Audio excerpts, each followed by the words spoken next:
Olá, tudo bem? Estamos aqui para o nosso segundo encontro dessa série de 100 vídeos que nós vamos produzir até o Enem. E hoje nós vamos trabalhar com a segunda habilidade matemática do Enem, que trata de identificar padrões numéricos ou princípios de contagem.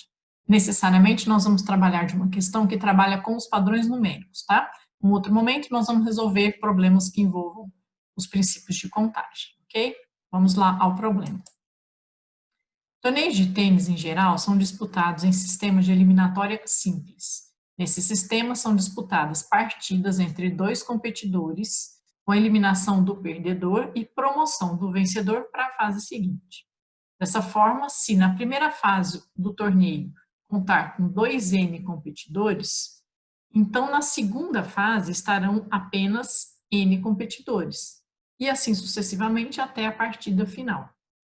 Em um torneio de tênis disputado nesse sistema, participam 128 tenistas.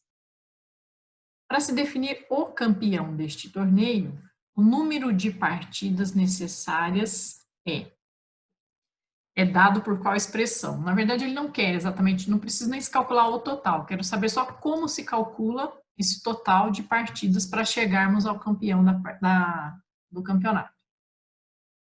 Bom, vamos lá. Ele coloca a questão do torneio sendo disputado entre duplas, porque ele fala que são dois competidores, então é um jogo de partida de tênis simples, né, jogadores simples de cada lado, e se nós temos em cada fase uma quantidade de 2N, ele já explica que na fase seguinte serão N competidores, porque numa partida o perdedor vai ser eliminado e vai sobrar exatamente só a metade dos competidores para a etapa seguinte.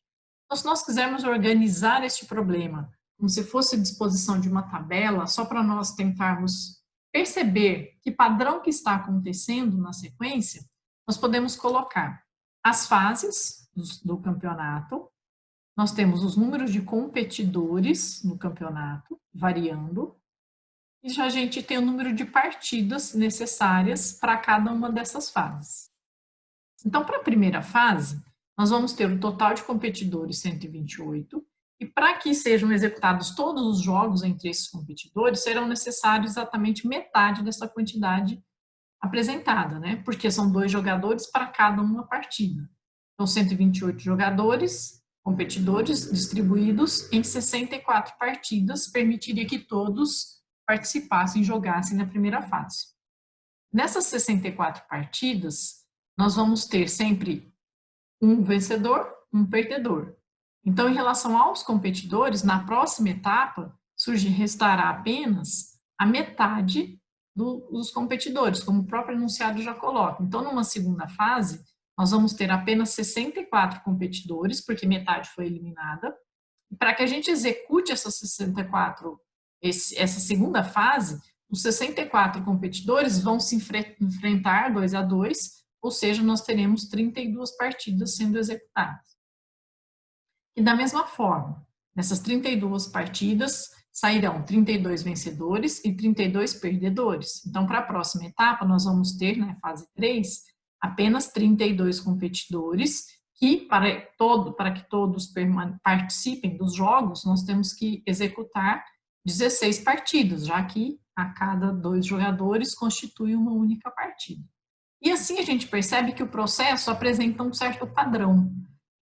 A questão é a gente perceber aonde está a pergunta do problema. O padrão tem que ser observado em relação às fases, aos competidores ou às partidas. E a gente tem que responder em relação ao número de partidas. Então, a nossa análise tem que ser feita em relação a esta parte do raciocínio do problema.